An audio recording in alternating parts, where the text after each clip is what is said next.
Hey guys, you're listening to Jack and Joe on the Last Set. Today we're doing the MMA hour where we talk all things fighting. How you doing, Joseph? I'm doing great, man. That was a better take than the first one you just did. You're not supposed to tell them that. But good job. That's the beauty of the internet. You're not supposed to tell anyone. That we fucked up the first one, or I fucked up the first one. Yeah. Learning curve, my guy. Learning curve. Right, all of this stuff is a learning curve. But I was gonna say we're doing a lot better now. I mean, the first one we did, it took a while to get everything going. It took a while to set up. We had a pretty shitty table. We went and fixed the table. The camera's looking a lot better. The microphones are working a lot better. We got more notes now, so I'm excited, man. And just before we begin this one, I just want to give a quick shout out to my man Matthew.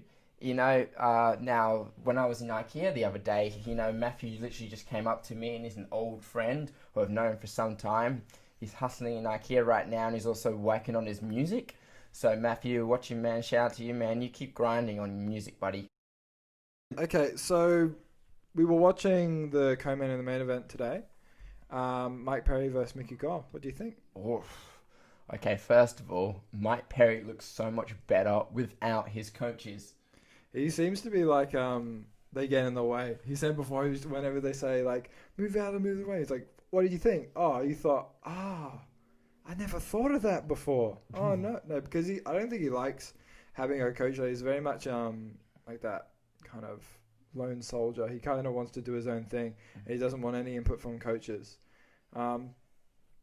He did all right. He did well. He did good. I mean, he's always had that thing with his coaches. Like, I remember when Joe Rogan and Michael Bisping mentioned it in the podcast, they were saying Mike Perry, he's always had an issue of coaches and people telling him what to do while he was in the cage because they were like yelling. He was explaining, yo, go left, go right. And they were like, you fucking hitting them. No. Yeah. I know. I don't think he liked it how someone was telling him what to do, especially when they haven't fought before or they're not in the cage themselves. That's understandable. I didn't think he'd ditch your coaches and just get your girlfriend of like 2 months to she didn't even know what to do as well. She was like, "Is this how we do it?" She put the ice bag on his back, and she was like, "Is this where you want it?" I'm like, you should know. You should have had a little bit of a prep before, but dude, we saw a photo of it right after the fight. It was him.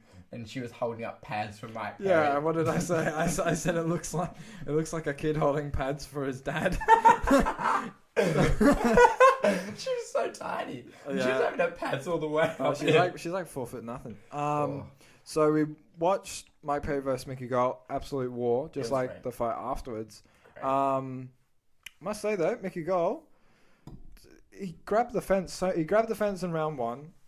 Held his glove in round 2 and then grabbed the fence again in round 3, and I don't know if the ref really did a whole lot. No, well, it was that beer and cigarettes, dude, Don't call him that. Don't call him beer and cigarettes. Just because Dominic Cruz says that doesn't mean he's actually on. Well, when you're on beer, when you've had a few stooges and you've had a couple of pints, man, your reaction's slow.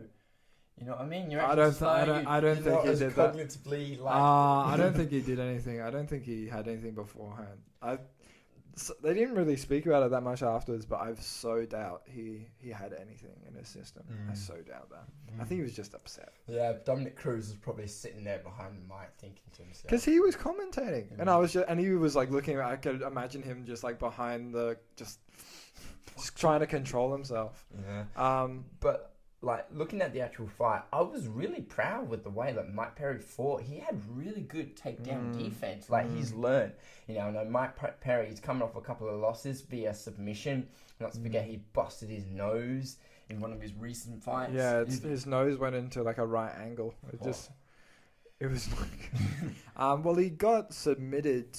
was in the first or second round by Cowboy Cerrone. Second round. And then he's just said afterwards, hey, fair play, Cerrone. I've got to work on my jiu-jitsu. And you could totally say, especially his takedown defense as well, though, on top of his jiu-jitsu, because he's a strong dude. I was telling you, because he's a welterweight. Welterweight. He could be a middleweight if he really wanted. If you compare him to, like, Robert Whittaker or something like that, kind of similar sizes. Yeah, he's got that really wide, like, thick back and really giant shoulders. Like Kamaru Usman. Yeah, he's got that type of yeah. And the way that he's fought as well, he loves to use that right hook. He was throwing that right hand a lot, but no, that he was just eating shots. And there were times when his opponent was just literally just running from him. Like there were times where he had to like move out of the way or try and dodge those shots. And here's the other thing: he did not look tired at all. No, he had a great gas tank. In one of the rounds, actually, it was in like the last like 10 seconds or so. Mickey got him in a possible triangle, and a lot of people were like, "Oh, that's tight," and then he just slipped out. He did really well. I mean, I'm excited. I'm excited to see where he can go from here because the thing is, Mike Perry's young. He's only 28. You know, doesn't look 28. He's still got a lot of fights under his belt. 35. But he's a really like exciting fighter. Like the reason why we just like watching him because he just loves to have that slugfest. He's not someone who's more as precise and calculated. He's just kind of what the fans just want to see, and I think that's why people love him because he just gets in there and just starts brawling. He just gets in nice and close and just tries to get just enough in range that you can hit him and he can hit you, and he loves that. You can see he loves it so much. That's why he takes mad damage because like you saw his nose in the last fight. It was up like that. He was looking up towards the sky, like it wasn't looking good. He won decisively. He won every round. I'm pretty sure, right? He did. He won decisively. I think both of us predicted round 2 KO. But he actually went to the decision, which is really weird because I was expecting with the smaller octagon, Perry's big right hand that it was gonna knock out a goal, but fair play. Now there was one thing that we predicted that was going to happen, but didn't actually end up happening, and that is the absolute Twitter war or Instagram war against Darren Till. Yeah. So if you didn't know, Darren Till be talking a little bit of smack. So we're probably not going to go into too much detail what he said. It's a little bit rude. Let's rather not say it. But he was making some comments about his girlfriend, and Mike Perry didn't really like that. I think they were fine for a while, and then when he started talking about his girlfriend, he was like, "No, I don't like it." And if you just look at Mike Perry, he got all the testosterone. God just like took 3 people and just went, "I'm gonna take all of your testosterone and put it into Mike Perry, and you guys get nothing." And you become little skinny people, and Mike Perry just becomes this big, monstrous man. What was it? But like, he's such a strange character. I mean, he's exciting. Here's the thing: there's some fighters that are just literally just known for their personalities. For example, there's one thing I always think about the UFC. Like, there's a lot of like very humble fighters out there, and they're brilliant fighters. But the ones that we take notice of, the ones that are the personalities, like Conor McGregor.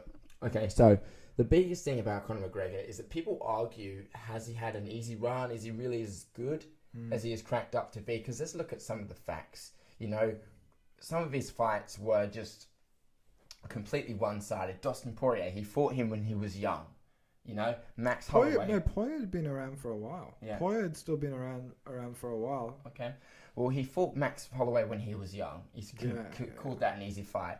He fought Chad Mendes, but Chad Mendes did not have a full camp, and he fought him on short notice. You know what I mean? That one's questionable as well because Chad, like, you saw the condition he was in, and they say, it was really weird because Chad always said that he's always working out and he's always eating like the food that he kills and things because he's a hunter like Joe Rogan and that. But on the embedded, Uriah literally said, "Hey, actually the best successes for Chad are when he has a lot shorter fight camps." Then when Chad lost, he went and said, "Oh, Chad rolled off the couch with no notice and things." I'm just like, I'll just pick a side. Yeah. But the point is, I'm trying to make some of his fights that people have always critiqued based on the people that he fought. I think they just don't like him. Yeah, that's one thing. Well, it's an argument that goes on. Exactly. But also the point that I'm also trying to make is that Conor McGregor is just, you know, if it wasn't for his personality, if it wasn't for all that smack talk, if it wasn't for all those you know, outside of the ring controversies, he probably wouldn't be as popular as today. And I think that's why people love him. He wouldn't be as popular, and that's why Mike Perry and Darren Till do such a good job. Yeah. Now their beef is a bit hectic, especially on Instagram. since he got blocked on Instagram, and then Darren Till just made another Instagram. I think he made a website called MikePerryIsABum.com. So he was doing a lot of things just to muck around. They're not even in the same division anymore. Mike Perry's a welterweight and Darren Till's a middleweight now. But there's no reason for the beef, and Darren just does it just to mess with him because he thinks it's fun. Yeah. Darren's like that. He just likes to take the piss out of him. I honestly think Mike Perry could go up and fight him though, because he's a heavy dude. Like when we saw he looks like Kamaru. Yeah. Kamaru could move up if he wanted. Yeah, because when Mike Perry just fought just then, we were just saying they look like two completely different fighters. I mean, Mike Perry. I mean, of course, his opponent, he was quite tall, had a reach advantage, but Mike Perry just looked so much bigger, and a lot of it was more muscle. I reckon if he just hydrated, ate a lot more better, he still could have fought at a middleweight. Here's a question: we were watching Poirier vs Hooker. If you put Hooker and Mickey Gall together, wouldn't you think Hooker looks heavier, even though he's in a lighter division? Oh man, Hooker's okay. First of all, I'm gonna say that was probably one of the greatest fights I've seen this year. Probably, I would say, and 100% one of the greatest in lightweight, because it was a war, just like the first one, the co-main. This one was really good. Hooker's got such long arms, which worked really well in the first two rounds. He's very good at getting in and out of range, but he gassed a little bit later in the fourth and fifth. I got a feeling it was because he was expending a lot of energy just trying to get the takedown. He did quite a few takedowns, and also like Poirier had his back for quite a fair amount of time on the ground, and then he was trying to, and then there was a lot of submission attempts by Poirier, and then I'm guessing he just expended a lot of energy just trying to hold it off. Now, one thing you also mentioned during the fight is that the way that Poirier fought, it was quite similar to the way that Khabib had fought. He was doing some. So what he would do is he would hook up the legs with his legs and tie them up so he couldn't go anywhere. Then that one arm that would post up against when he was side against the cage, Khabib will do this. He'll wrap his arms around and he'll do that Sambo style where he yanks it and he brings them down and he pins it to there, so it's pinned on them and they can't do it, and then he just mauls them. He just goes with it. Yeah. And it seemed like Poirier just took a little bit of pointers from his Khabib fight and went, "Hey, I can do this." Yeah. So he didn't do.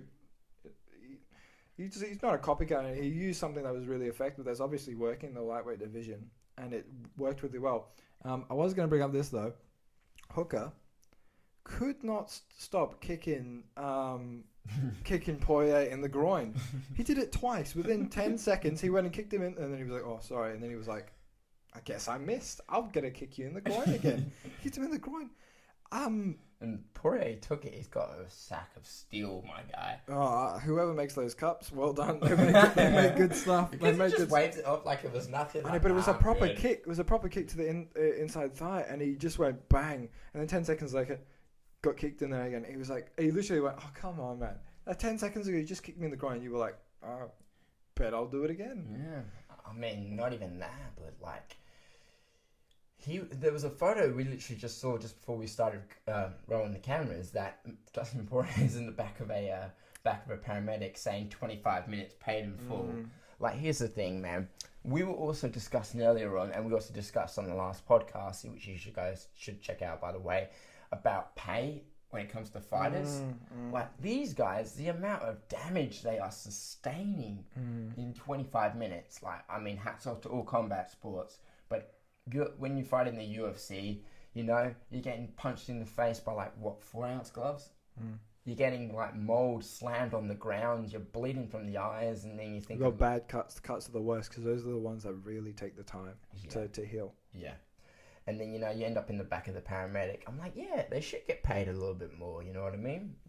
Maybe they just need some better investors, or they need some better contracts. No, I think it's sponsors. They made so much money beforehand, then they brought the Reebok deal in, and they made so much less money.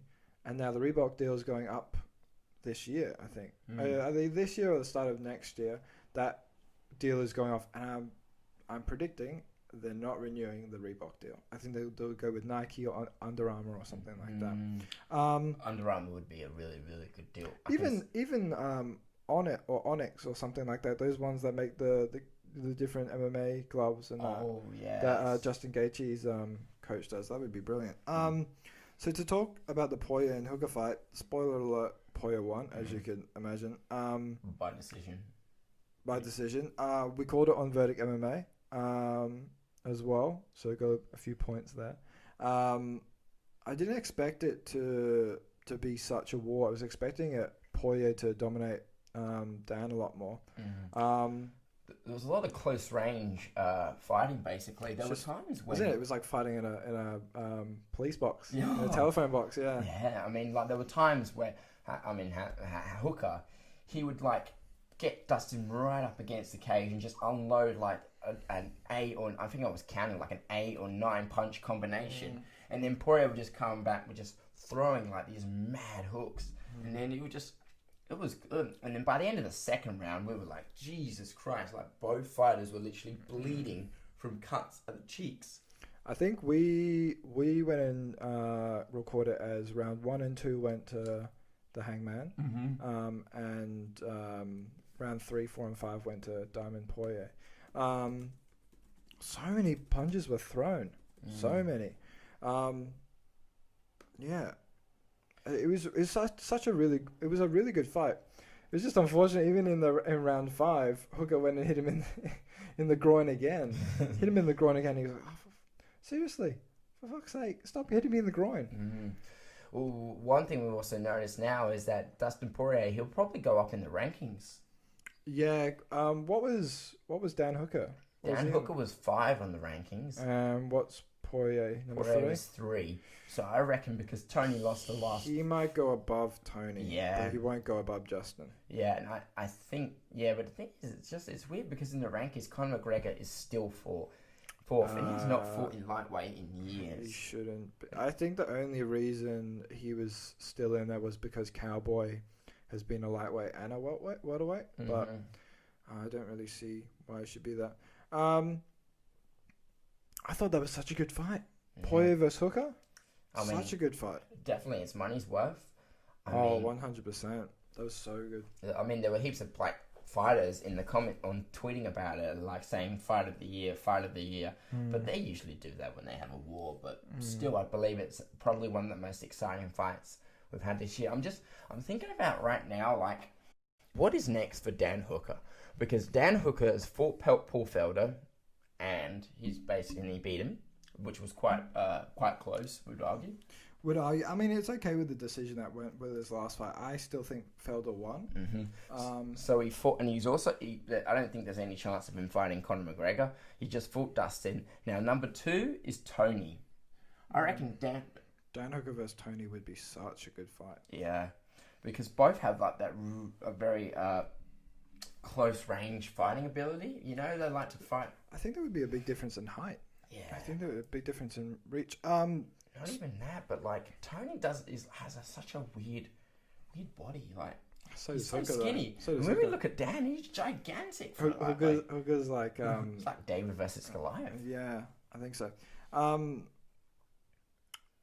Do you know who was also commentating with Dominic Cruz? Michael Bisping. He's getting into a little bit of beef himself on Instagram with Chad Mendes. So if you didn't know, Chad Mendes he's about to come off his suspension. It was for 2 years from USADA, and it was for steroid. Can't remember what steroid it was. But apparently he said it was because of his psoriasis cream. You know, we don't know if that's true, but I would give him the benefit of the doubt. It could be his psoriasis cream. He's just said, look, I didn't know. I should have known better.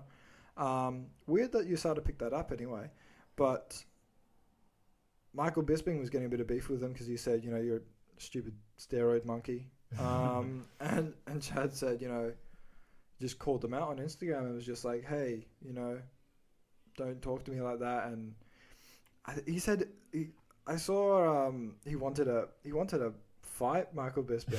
It was laughable, really, because I saw in the comments and someone said, all right, settle. Michael Bisping could sit on you and you could do nothing.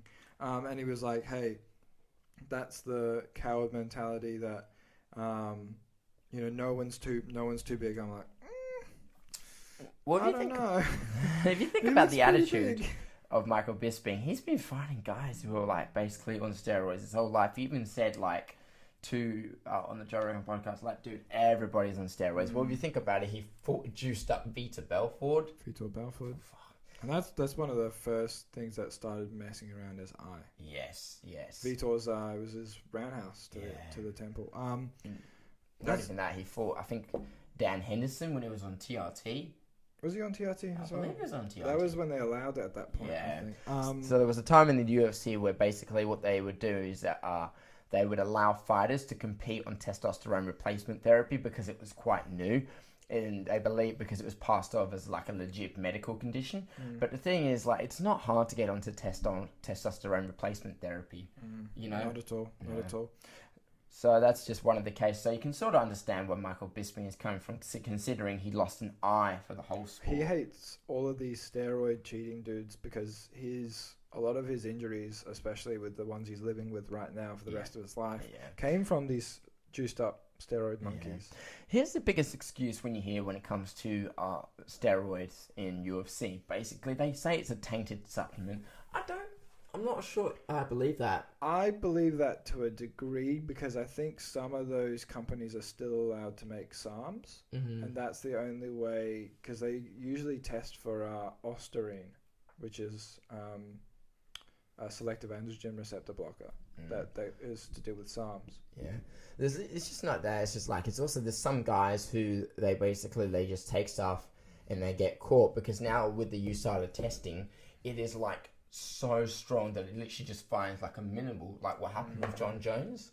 We're literally like Sean O'Malley. Huh? Sean O'Malley. That guy doesn't take steroids. No. That guy looks like he's completely malnourished half the time. Well, he looked really malnourished during the Contender Series, but that's because he was on a 6 months vegan diet. And he came off that because he said, I was hitting him. I just didn't have the power. And he says he went to, I think it was like just kind of like a nutritionist or something like that. And he went and said, hey, would I benefit from having, 2 days a week of having some meat? And he said, yeah, definitely. So I think he has like grass-fed beef and good food, and I think jerky and things like that. He has things like that to just that increases meat consumption a little bit. But he still is very much plant-based. He still has I think he has smoothies with like spinach and chia seeds for inflammation because he always has a really sore back. So that's what he has. Yeah. And speaking about Sean O'Malley, he's been getting back to Twitter beef. He's been having a little bit of a Twitter beef with Peter Yang. Basically, there was some. If you just go on right now, basically to Twitter. So basically, what happened was, Sean O'Malley is probably one of the most talked about fighters right now. He's the current rising star. He's a great prospect. He's gone a great fight winning streak. But Peter Yang, he's fighting for the title. And Peter Yang and Sean O'Malley, they're both in the same division, so it could be a potential fight for the future, because of Peter Yang, which I pretty much got my money on for his title fight, which is in a couple of weeks, and then he could go after Sean O'Malley, but I don't think Sean O'Malley's ready yet for the title shot. I think he just needs a couple more wins under his belt, and then I reckon he'll get it, Yeah, I don't see... He's getting a big with Peter Yan as well, but to be honest, he's actually fairly humble because he understands that he still needs more fights. No, the one that he's calling out is Cheetah. He wants to fight Cheetah. And it's a bit lower in the rankings. I don't see...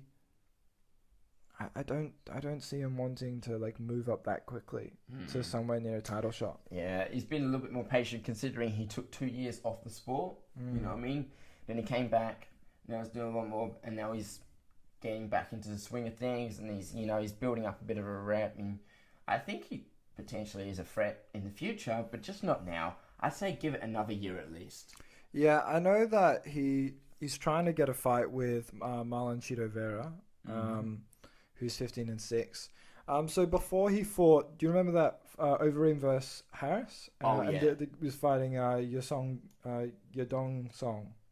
And before then, he had a 5 fight win streak, but he lost to Yadong Song. But apparently, I've heard that it's a bit controversial that he should have won that by decision.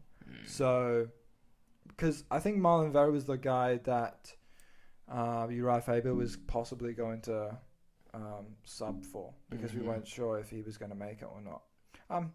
Yeah, because Vera comes from Ecuador.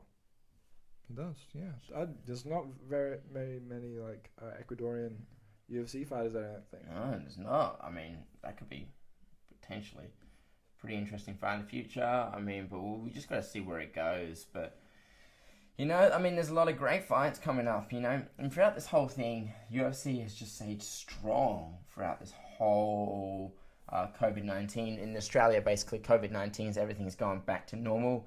Last night, the clubs were packed, man. The clubs were packed. I mean, personally, I wasn't out. But no, I was in Leaderville with my girlfriend, and like the place felt a lot more vibrant. It felt a lot more alive. And I woke up this morning and checked my Instagram and Snapchat, and everyone was posting back in the clubs. And I mean, it feels good. I think a lot of people are really happy. A lot of people are really happy to be back. But also, like, it shows just how lucky we are in WA, but all how hard working we are. I mean, in WA, we've had the least amount of cases. We had very, very few. We had a situation where a boat came in. It had 16 cases, and then that boat was sent back. We had a case recently with someone returning from overseas, but over in Victoria, they've had a lot more cases. It is a mess. It was most likely the Black Lives Matter marches that occurred. Now we're not pointing fingers, but we think possibly it could be because it lines up too well for it to be such a big spike. Yeah, and to be fair, they may not have known. They may not have known. A lot of people are asymptomatic, especially when they're a bit younger. Yeah. We support people protesting. We think it's great because the reason why I like protests so much, especially peaceful protests, is that it's like it shows that you're actually taking affirmative action. Because the biggest thing these days is, you know, everyone's just saying it out on social media, but social media just is not enough. You can't, we live in a digital age, but just simply posting something on social media doesn't really take any affirmative action. I mean, you believe it can argue that it's raising awareness, but if you really want to make change, like they made change back in our parents and our grandparents' generation, you have to get out there, marching, chanting, holding signs, like making your that's how you make your voice heard, because it's strength in numbers. I'm all for it. Yeah. I'm all for it. I'm really glad that they're doing it. The one thing I don't want to see is these police throwing tear gas and things like that. And people are losing their eyes and things like that. A lot of them are peaceful protesters. Just let them. As long as it's... there's a difference between peaceful protesters and looters. And we got to understand there is goodness on both sides, okay? Look, there are bad cops. And there are a lot of bad cops. There you go, a lot of bad cops. In America, for sure. But my problem is there's a lot of police officers putting on their fucking vests. Got to put on their bulletproof vests every morning, double up on armor, kiss the wife and kids goodbye, you know? Don't know if they're going to come back. And then don't know if they're going to come back because some idiot's going to throw some rock at them while they're just trying to stand and protect something. And it's the side with the protesters, you know? There's opportunists, kids, basically, you know, just trying to take advantage of this whole situation. But the other thing that irritates me is that there's a lot of police officers out there that are with the protesters. And they're saying thank you. And they're hugging the protesters. They're taking a knee with the protesters. That is a really wholesome thing to see. There are good cops, there's bad cops, there's good protesters and bad protesters. Yeah. The only thing is, I would probably put the bad protesters in not even the protesters pile. They're not even... Maybe bad protesters when they're vandalizing. They're vandalizing these are people's businesses and things like that. You need to be careful with that kind of thing, because when it comes with coronavirus, a lot of them don't have much money anyway, and their business is probably down the hole, and they're trying to just have their head above water, and you're vandalizing, you're breaking things, you're stealing their inventory. How are they supposed to survive? That's how they put food on the table. So look, I'm not happy about the looters and things like that. I know it's not as bad as it was initially. But I'm all for peaceful protesting. I think you should protest, and especially in America, these first world countries, you should have your right of freedom of speech. And obviously there's a lot of systemic racism that needs to be fixed. So I'm glad they're talking. I'm glad they're speaking out, and I hope actually there's some real change by real victims of it. There you go. Well, just in the case over in Victoria, I mean, one thing I was just asking was, why didn't you just wait? You know? I'm just saying, let's just say theoretically, if the cases were a result of someone, I mean, because someone did have it in the crowd, basically at a Black Lives Matter protest, that's proven. Let's say, theoretically, if it did come from the whole from the protest and it did spread, why didn't they just wait out the protest, you know what I mean, into a more appropriate time? Because then, because what's happened now is this country has worked so hard to keep the numbers down. Like, there are some countries out there that are now suffering immensely, like Brazil. Brazil has had 45,000 deaths and rising. Now, of course, you know, everyone's saying that, you know, the coronavirus death tolls inflated, but we're just looking at the numbers here. And in Australia, we've only had, well, not only, but we've had 100 deaths, basically, give or take. And now you're putting so many more people at risk because of what's happened in Victoria. They're going to close the borders. Oh, they probably are going to close the borders. Like, in WA is like way ahead. We're in phase 4. You know, pretty much almost everything is back to normal. We're on the recovery, and now Victoria is actually taking a plunge. Yeah. Yeah. All right. Getting back to MMA. This is a quick segue. Yeah. Because we've been posting some stuff on our Instagram. On our third post ever, we actually had a supporter of, because I posted, so here's Dana White, Mr. Han for UFC Ireland, and I put a little bit of a graphic up on Instagram and that. Got a supporter from an actual UFC fighter who commented, who must have agreed, Andre Sook. I'm not going to try and pronounce his surname because it's very difficult. Yeah, I think he fought Sean O'Malley actually. Really? Yeah. We see you, buddy. You keep doing what you're doing, man. Yeah, I want to see him fighting again because he was on the Andrade versus Zhang card. Yeah, I'd love to see him fight again. It'd be good to see. All right, so props to you, my man. Thank you for the support. Yeah. Okay. What else did you want to talk about, my friend? Dude, I want to talk about something that's just happened recently in Australia. So I was reading about this on the news. There's this study that's going on right now in Australia about cannabis and how it could actually potentially aid children with severe autism. And what they found out is that children who had severe autism, like, tend to lash out, an aggressive nature. Basically, they were on the cannabis resin, and the people and then there was some on the placebo. And the ones who took the cannabis resin had a substantially better effect. Yeah. You know, a lot more calm. They were making more calculated decisions. Yeah. And now what they're doing is they're pushing for a higher sample size, and they're going to keep going with the study into November.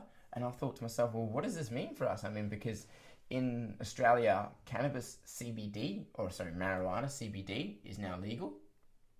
Yeah, we know that marijuana is legal in Canberra. It's legal in Canberra. We know in America and a lot of the states it's legal. I doubt it's anytime soon we're going to get marijuana legal. It'll probably take a good 5 to 10 years probably. I don't see it happening anytime soon. No. But it's great to see for the medical use. Because obviously earlier we were talking about recreational use. But for medical use, hell yeah, because it works really well for a lot of old people as well. Calming people down. I know some people have used it for Parkinson's. They've used it for Parkinson's, and they get a lot of tremors with their hands and that. Yeah, it's great to see. It's great to see because it works really well at sorting them out, and they get their life back. You know. Oh, I mean, it just shows that, you know, marijuana. I mean, because back growing up, we used to think like marijuana was for losers. Like, do you ever have that thing where that truck what is it, in primary school, we'd have like some sort of big truck like rolls up and says, "Don't do drugs, kid. Drugs are bad." I never got that one, unfortunately. No, well, I got it. And they would always say, "Don't do weed, don't do marijuana." Do you know why? Because it's the gateway drug. Like, you want to become a loser? Do you want to do it? Yeah, you want to become a loser? Yeah, like some lazy guy. Yeah. You know what? Here's the thing, though. You tell kids not to do something so much, they're going to want to do it. by the end of it, I think I came off that truck like, you know what, maybe you do want to do a little bit of No. I'm just kidding. I'm just kidding. Not at that age, anyway. Not at that age. But, you know, it shows that it has some medical practices, so maybe it might change the public perception. Yeah, I think that'd be great. I'd love to see it having more use in the medical field because it seems so, but I'd just like to see a little bit more research when it comes to the autism and things like that. Obviously, it does have those kinds of those depressing of the nervous system and helps it relax and things like that. Yeah, it would work really well with things that are like, autism, Parkinson's, things like that, where you do get a little bit of erratic behavior and there's a bit of overexcitation. That would work really well in those cases, I think. Yeah, I mean, another thing I was also going to admit, I just wanted to ask you, did you watch the season 3 first episode of Dark? I didn't. No, you missed out, didn't you? I missed out too. So for the people who are watching right now, season 3 of our favourite TV show has dropped, and it's probably the last TV show. Sorry, the last they have said the final season, so I would take that with a pinch of salt, but I would think that it's probably their last one. Yeah. So brilliant TV show. So for those of you who don't know what we're talking about, Dark, probably one of my favourite TV shows right now. It's one of our favourite TV shows, and the reason why we like it so much is because it just shows the power of good writing. It is a German TV show with no actors in particular that stand out. Like, I didn't know any of the actors. No. Of course not. Because it's all in German. I actually watch it with the German audio with the English subtitles, and I must say the music in it is so ominous and scary, and it's so well written. I'm just looking at it now. It's got 8.8 out of 10 on IMDb. Yeah. I can imagine on Rotten Tomatoes it's probably a little bit higher. Yeah. It's just it's really well thought out, really well paced, and the acting in it as well is just, it's so good. But also the storyline just gets you, and it talks about a whole bunch of things to do with like time travel and space and time, and I read about it. It actually talks about real scientific theories that people have when it comes to time. It takes little bits of like scientific theories and it kind of fleshes them out and makes a nice story behind them. Oh, it's brilliant. It's so good, and the music for suspense and things like that. I mean, you may have spoiled it a little bit with a bit of time travel, but that's all good. I mean, but I must say, it does go into a lot of like different worlds. It's so good, and there's a lot of mystery. And as you can imagine, it is a darker kind of TV series. I would definitely recommend. I'm so excited to watch I'll probably watch the first episode today. But not since we're on the occasion of like TV shows, just shows the importance of originality and original ideas. Like the biggest thing that's sort of irritating me right now when it comes to TV shows and movies is reboots, like unnecessary reboots or unnecessary sequels. Like one of the movies that just irritated me the most last year, or 2 movies, was the reboot or the next movie to the Rambo series. Come on, man. Sylvester Stallone, he's 70. He needs to stop. He needs to stop, man. You can only play the tough guy role for a certain period of time, and then it just wears off. And also, like, Terminator. We did not need another Terminator movie. No one asked for it. No one asked for it. They gave it anyway. And it was trash. I didn't watch it. First 10 minutes into it, I'm not going to tell you what happened because I'm not in the spoiler mood, but first 10 minutes into the movie, actually like threw my remote. I'm like, fucking turn this shit off. It's not good stuff. The thing about it's almost like if they make something and they try something risky. There seems to be 2 trends. They make something risky that's good, has a good reception, and then they make 2 or 3 and they just water it and they squeeze the life out of that theory. And then they do sequels, and then they're like, hey, you didn't know this tiny pothole, so we're going to give you a prequel that nobody asked for. And then the second trend is reboots. Yeah. Anything that was a good original idea, and Disney does it all the time. If they do a reboot and it does well, then they're like, hey, let's make another one. Or let's make a live action. Yeah. Lion King. Yeah. Oh. I'm sorry. I'm sure you had really good people for the voice acting and things like that. Yeah. But Beyonce.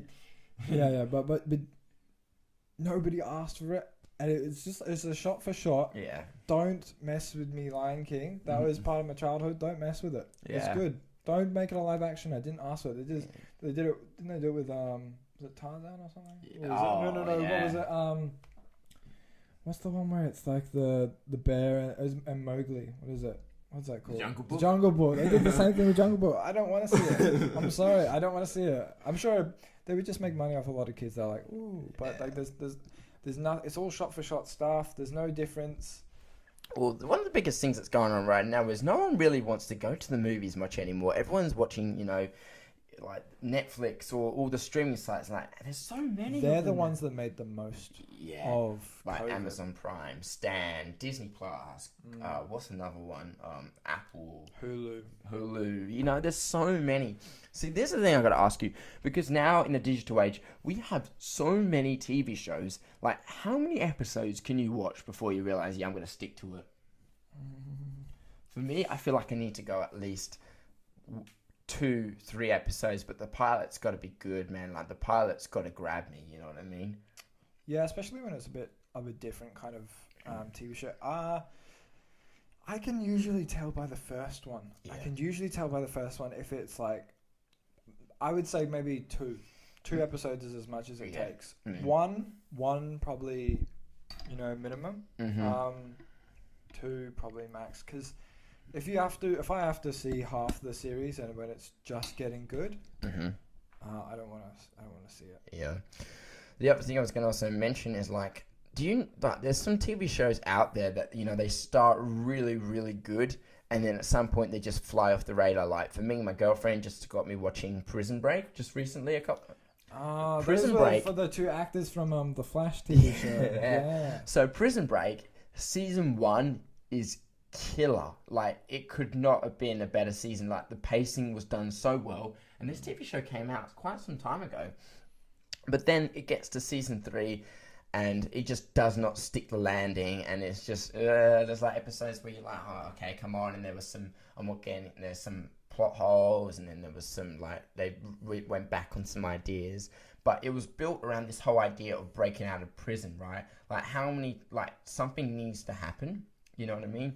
It was also the situation I had with Suits, Suits, great TV show. I stopped watching that around season 4. Yeah, because it's built on one idea, and then they literally and the one thing that they were trying to avoid from happening finally happens at some point during the seasons, or at some point during it, and then they just lose the grip. You know what I mean? And not only that, but it also comes down to like pacing. Like, I stopped watching Riverdale after like season 2 because I just couldn't take it anymore, because the amount of shit that goes down in one episode usually goes down in the whole season. With some TV shows, like either like an episode, somebody dies, somebody develops some new skill, somebody finds out some sort of like traumatizing family secret. I'm just like, this is ridiculous, and you put it into like 5-minute sequences. You can usually tell. Each trailer has the same thing as well. Segueing to something I really want to talk about, which is the Snyder Cut coming out in 2021. We don't have an official. It just says 2021. It could be the end of 2021 because I know they have a lot of footage to sift through. They've got to do a lot of editing and things like that. I'm excited because there was a lot of people. They made websites. They made videos saying release the Snyder Cut. All the actors were doing it, and it looked like it wasn't going to happen. It looked like it wasn't going to happen. Then Snyder did a watch party. I think it was what do you call it? Man of Steel. Yeah. And afterwards, soon after they released that they're going to do the stuff. I'm so excited for it because they have so much footage. Apparently they used very little for the film. Yeah. Okay. So let me just tell you what happened was there was a lot of disagreement between, I believe, Zack Snyder and the company. Like, Zack Snyder had a vision and he wanted to do this Justice League, and he was doing all this footage. So much footage was filmed. I think the main thing that people wanted was Superman wearing the black Superman suit.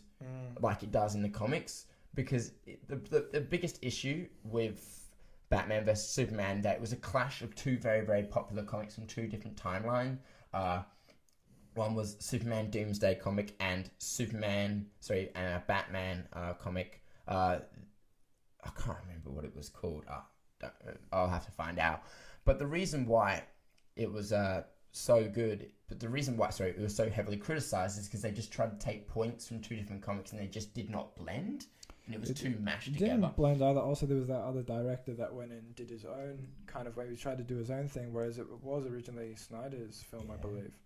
Yeah, so then that's what happened in Justice League. He filmed all this footage. There was so much that went down, and then there was little bits of it, but then the studio just, like, kind of jumped ship, or there was some disagreements. It was also the problem that we had with Suicide Squad. Suicide Squad, there was so much footage filmed in Jared Leto. Especially with Jared Leto doing the Joker, and it all got sidelined. And apparently he was supposed to be, like, they were hyping up he's going to really, really good Joker, and they were really impressed with him. Yeah. And then a lot of that, apparently like 10% of it we got to see on camera. And then Jared Leto gets sidelined, and we know that there's everyone says Jacqueline, but I'm pretty sure you meant to say Joaquin. It's Joaquin Phoenix. Oh. Joaquin Phoenix. Well, the issue was he said he filmed up to 30 minutes worth of footage, at least. And they showed like 5 minutes. Yeah. And the other problem is I actually liked Suicide Squad, you know what I mean? I liked Suicide Squad right up to that airport scene. Something happened at the airport scene, but then we just went, nah, let's make it... Refresh my memory, what was the airport scene? Okay, so the bad guy in the movie is basically Cara Delevingne's character. And then once the squad's assembled and the the villain literally takes over the whole city. And the reason why the movie was so bad because the villain was just so dull. I thought it was a train station. Yeah, something like that. It wasn't it was a train takes station. Over the whole city. Yeah. And then basically they all meet at the airport and gear up. After that gear up scene, they hop on the helicopter, and that's when just things went downhill from there. I found it was just a bit weird. I thought Margot Robbie was a decent Harley Quinn. Mm-hmm. I thought Will Smith was a really good Deadshot. The Captain Boomerang was pretty good. I like Joel Kinnaman's Colonel Rick Flag. He's Australian himself, isn't he? No, he's Swedish. What? Oh no, not Joel Kinnaman. No, because he was in one of our favourite shows, Altered Carbon. Which is another great TV show, by the way. No, who's the guy that plays Captain America? Chris not Evans? Captain America. No, not Captain America. Captain Boomerang. Captain Boomerang? Oh, Jai Brooks Courtney, something like that. Jai Courtney. Yeah. He was in... close. Yeah, close. Because he was in a lot of those movies. What was it about? It was... I can't remember. Mm-hmm. Skip that. He was a good character, but he just wasn't really developed enough. You know what I mean? Yeah, I found that there was too many characters Yeah. for what it was, for the length of the film, and I think Suicide Squad would have been good as a TV show. Yes. Because with the amount of if you're considering the amount of characters they had, they really should have had a TV show or cut out some of those characters for a movie. There was too many. You couldn't flesh out the thing. And they were a bit weird with the editing, like giving them a bio. Like really giving a bio because you can't actually show their story, their origins and that. It was a bit weird. Yeah. They didn't do that in movies. It was strange. It was just they were wasted. They didn't. Some of them weren't developed enough because there was just so many. Like, what was it? There was a hangman. I can't remember the character's name. He shouldn't have been it. The katana chick wasn't really worth being in there. No. You know, the Killer Croc was like a character that everyone's been waiting to get on the big screen for a while, and he was kind of just wasted. You know what I mean? Yeah, I feel like they really could have just built them up and maybe had their own origins or something like that. Or maybe just had 5 or 6. 5 or 6 is enough. 5's usually enough. Like, you know, it just... Yeah. It gets too difficult. It gets way too difficult. That's why the Marvel ones worked, because you already had some origins. You already knew what their relationships were. And then each of these standalones that were outside of Avengers had a smaller group of people. Because imagine if you tried to have Civil War and you had Hulk and you had Thor. Yeah. Things like that. It would get a bit too hectic. Speaking of Thor, we got a real life Thor who's going to fight the Beast. Oh, yeah. We're going to talk about this because it's name's, fucking hilarious. It's Thor Bjornsson, right? Yeah. Versus Eddie Hall. That's a very weird kind of fight to make. Do you know if it'll be streamed on YouTube or something like that? I don't know, but here's the situation. Like, Eddie Hall won the World's Strongest Man, I believe, in 2017. Yeah. And Thor was really, really irritated because you know, he believed that he won, but he actually didn't, and it was proven in a YouTube video that he didn't because he was doing something called double dipping when you do the shoulder press. So basically, what I believe double dipping is you can't bend the knees more than once. He almost did like a bit of a hitch, just trying to catch it and then do it again to get it up, and it really should have been. It shouldn't have been counted. Yeah. So then what happened was Thor tried to get his back on Eddie by going after his deadlift world record, which he succeeded in, by the way. And I believe he deadlifted 501 kilos. 501 kilos. And then after the deadlift, he called out Eddie Hall to a boxing match, which I just thought was ridiculous. Because this is literally going to be like watching an episode, watching Godzilla versus King Kong. If you think about it. I've seen Eddie Hall do a couple of, I think he did a couple of amateur boxing fights. It just doesn't look smooth. It doesn't look right. They're just really big. Look, we're expecting either a really short knockdown or something like that, or we're expecting a really drawn out where they're gassed for quite a while. Yeah, but the thing is, here's why. I just want to say my money's on Eddie. He's got a gas tank. Don't get me wrong. He used to be a really good swimmer. He was a competitive swimmer. He was at a national level. Yeah. And, you know, he's still got that gas tank, basically. It's just he can carry his body weight. So we'll see, even though Thor has a background. I think he was a basketball player before he was in strongman. I'm not too sure. I was just looking at this now. So Thor went and said it's official in September 2021 in Las Vegas, Nevada. They're going to be fighting. So they must be selling tickets and things like that. It's a good thing they put it at September 2021 because I do not know when we're going to start getting some fights, like live. When are we actually going to... We don't even know if we're going to get festivals by the end of the year. Well, that's a good point, man. I mean, you know, this COVID thing is coming to an end in WA, but the big question is, when's it going to end across the world? I mean, I don't know. I guess that's just some food for thought that we'll leave you with because that's all the time that we have for today. Yeah. Thanks for listening to the MMA Hour for the Last Set podcast. I hope you really enjoyed. We'll bring out more podcasts. If you want to look at our Instagram page, where we have a link tree that will have all our respective podcasting services and anything that is our content related, we post up there and we give you updates on how we're doing. Our best one would be to stick to our Instagram.